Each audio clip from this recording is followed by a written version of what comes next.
पंचदेव प्रार्थना एक शक्तिशाली मंत्र है। प्रातःकाल सच्चे मन से इसे सुनने से जीवन के सभी दुख तुरंत दूर होने लगते हैं। पंचदेव प्रार्थना को प्रतिदिन सुनने से जीवन के असंभव कार्य भी संभव हो जाते हैं। तो आइए सुनते हैं यह पंचदेव प्रार्थना।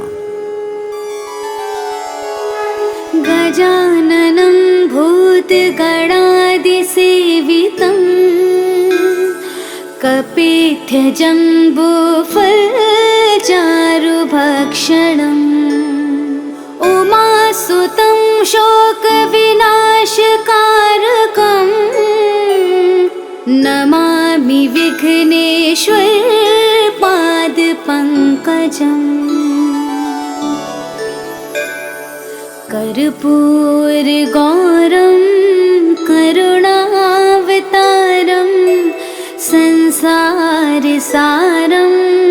भुजगेन्द्रहारं सदा वसन्तं हृदयारविन्दे भवं भवानी सहितं नमामि। शान्ताकारं भुजगशयनं पद्मनाभं सुरेशं विश्वाधारं गगनसदृशं मेघवर्णं शुभांगं लक्ष्मीकान्तं कमलनयनं योगिभिर्ध्यानगम्यं वन्दे विष्णु भवभयहरं सर्वलोकैकनाथम्।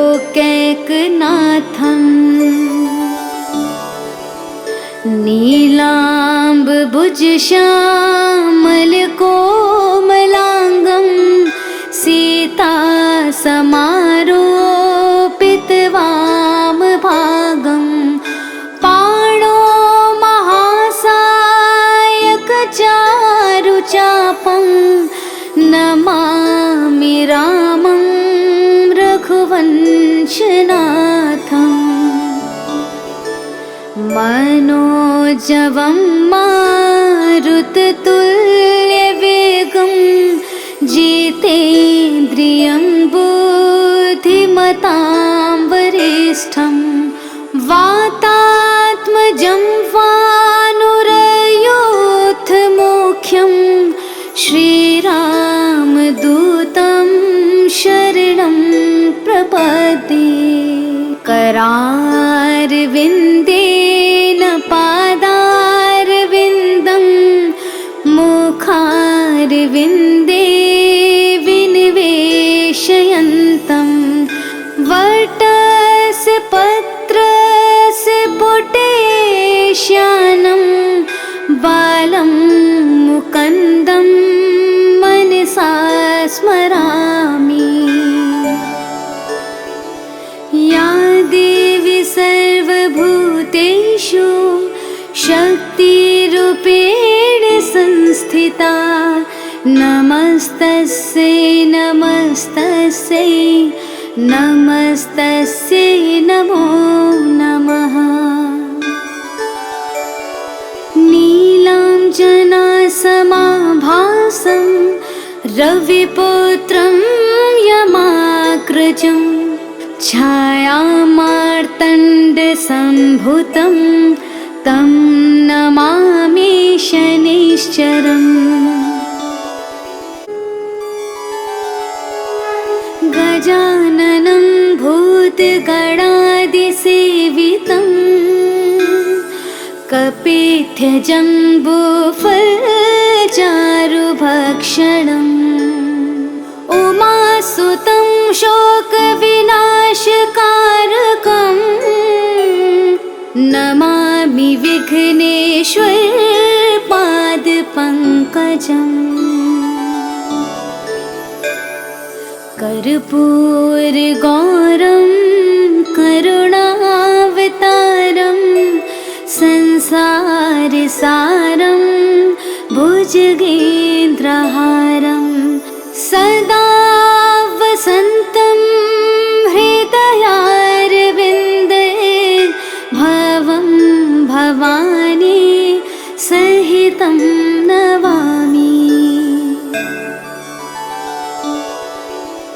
शान्ताकारं भुजगशयनं पद्मनाभं सुरेशं विश्वाधारं गगनसदृशं मेघवर्णं शुभांगं लक्ष्मीकान्तं कमलनयनं योगिभिर्ध्यानगम्यं वन्दे विष्णु भवभयहरं सर्वलोकैकनाथं।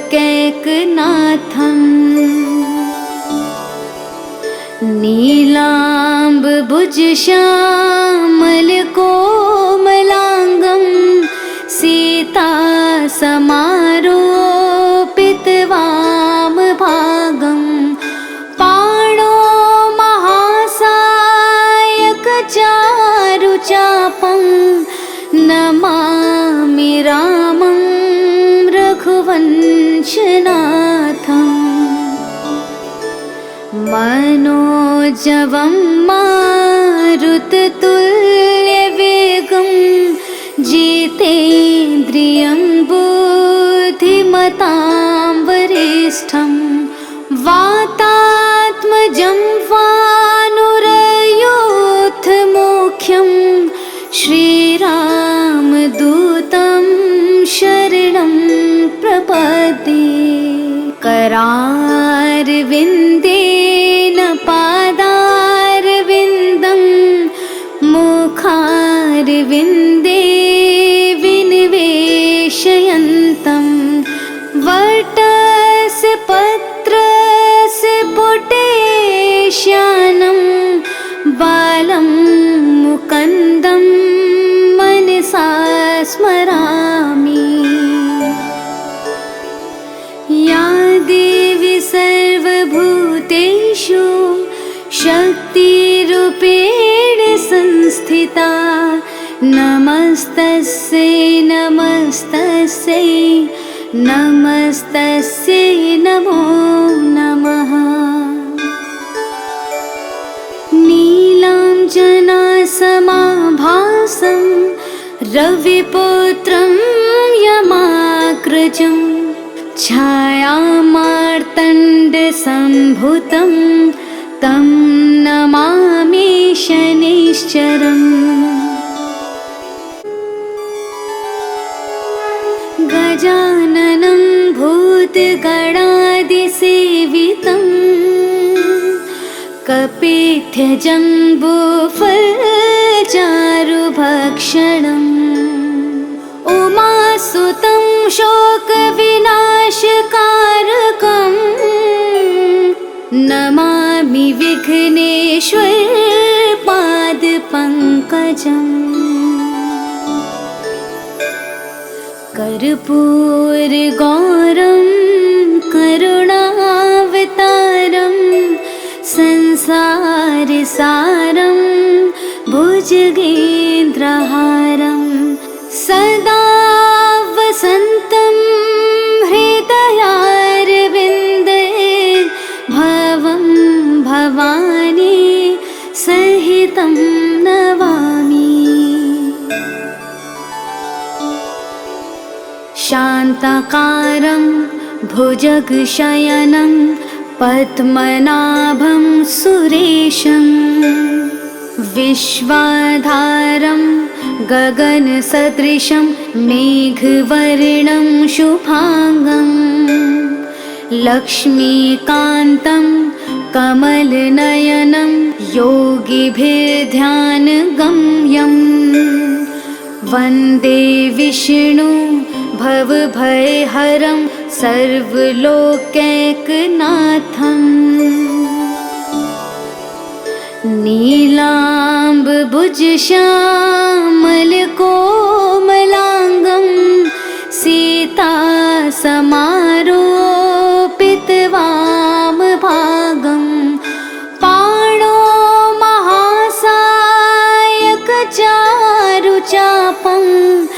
नमामि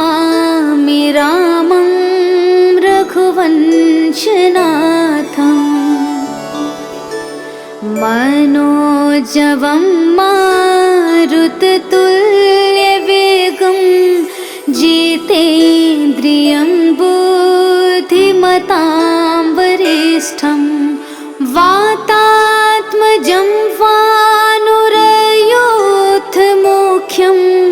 श्रीरामदूतं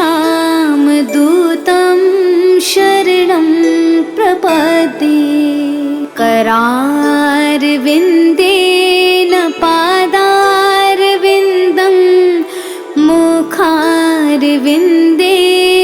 विनिवेशयन्तं वटस्य पत्रस्य पुटेश्यानं बालं मुकुन्दं मनसा स्मरामि। या देवी सर्वभूतेषु शक्तिरूपेण संस्थिता नमस्तस्यै नमस्तस्यै नमस्तस्यै नमो नमः।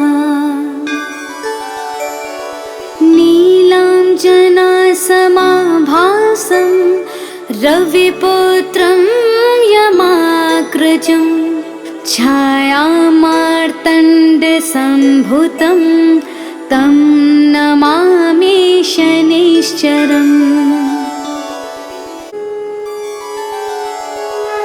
गजाननं भूतगणादिसेवितं कपित्थजम्बूफलचारुभक्षणम् उमासुतं शोकविनाशकारकं नमामि विघ्नेश्वरपादपङ्कजम्। कर्पूरगौरं करुणावतारं संसारसारं भुजगेन्द्रहारं सदा वसन्तं हृदयारविन्दे भवं भवानी सहितं नमामि।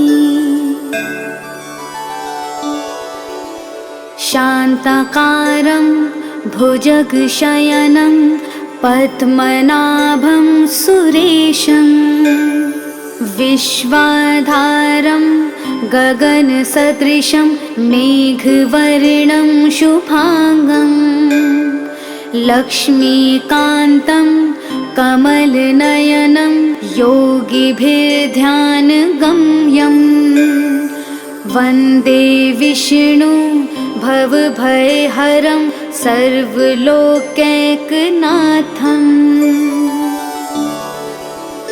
नीलाम्बुजश्यामलकोमलाङ्गं सीतासमारोपितवामभागं पाणो महासायकचारुचापं नमामि रामं रघुवंशनाथम्। मनोजवं मारुततुल्यवेगं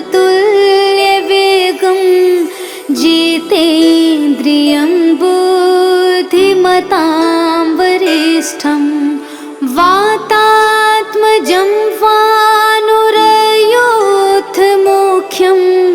श्रीरामदूतं शरणं प्रपद्ये। करारविन्देन पादारविन्दं मुखारविन्दे विनिवेशयन्तं वटस्य पत्रस्य पुटेश्यानं बालं मुकुन्दं मनसा स्मरामि। या देवी सर्वभूतेषु शक्तिरूपेण संस्थिता नमस्तस्यै नमस्तस्यै नमस्तस्यै नमो नमः।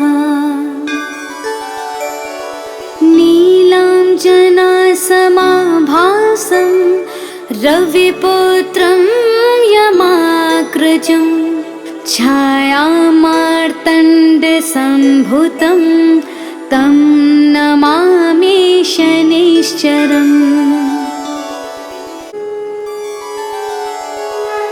गजाननं भूतगणादिसेवितं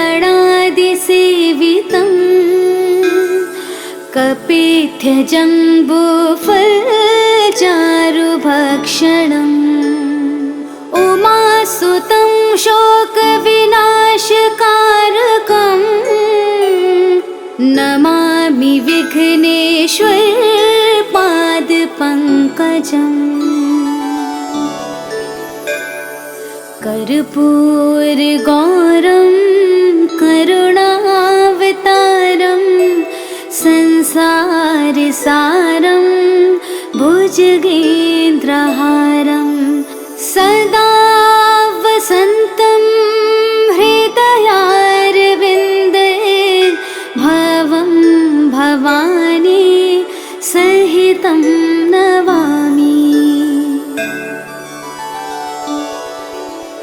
शान्ताकारं भुजगशयनं पद्मनाभं सुरेशं विश्वाधारं गगनसदृशं मेघवर्णं शुभांगं लक्ष्मीकान्तं कमलनयनं योगिभिर्ध्यानगम्यं वन्दे विष्णु भवभयहरं सर्वलोकैकनाथम्।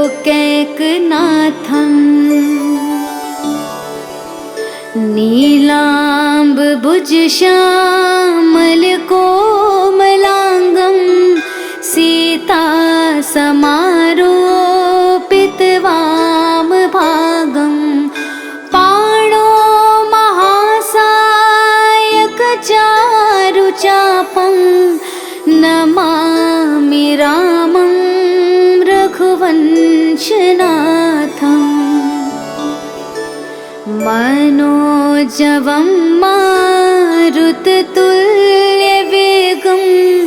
जितेन्द्रियं बुद्धिमतां वरिष्ठं वातात्मजं वानुरयोधमुख्यं श्रीरामदूतं शरणं प्रपद्ये। करारविन्देन पादारविन्दं मुखारविन्दे विनिवेशयन्तं वटस्य पत्रस्य पुटेश्यानं बालं मुकुन्दं मनसा स्मरामि। या देवी सर्वभूतेषु शक्तिरूपेण संस्थिता नमस्तस्यै नमस्तस्यै नमस्तस्यै नमो नमः। नीलाञ्जनासमाभासं रविपुत्रं यमाग्रजं छायामार्तण्डसम्भुतं तं नमामि शनिश्चरम्। गजाननं भूतगणादिसेवितं कपित्थजम्बूफलचारुभक्षणम् उमासुतं शोकविनाशकारकं नमामि विघ्नेश्वरपादपङ्कजम्। कर्पूरगौरं करुणावतारं संसारसारं भुजगेन्द्रहारं सदा वसन्तं हृदयारविन्दे भवं भवानी सहितं नमामि। शान्ताकारं भुजगशयनं पद्मनाभं सुरेशं विश्वाधारं गगनसदृशं मेघवर्णं शुभांगं लक्ष्मीकान्तं कमलनयनं योगिभिर्ध्यानगम्यं वन्दे विष्णु भवभयहरं सर्वलोकैकनाथम्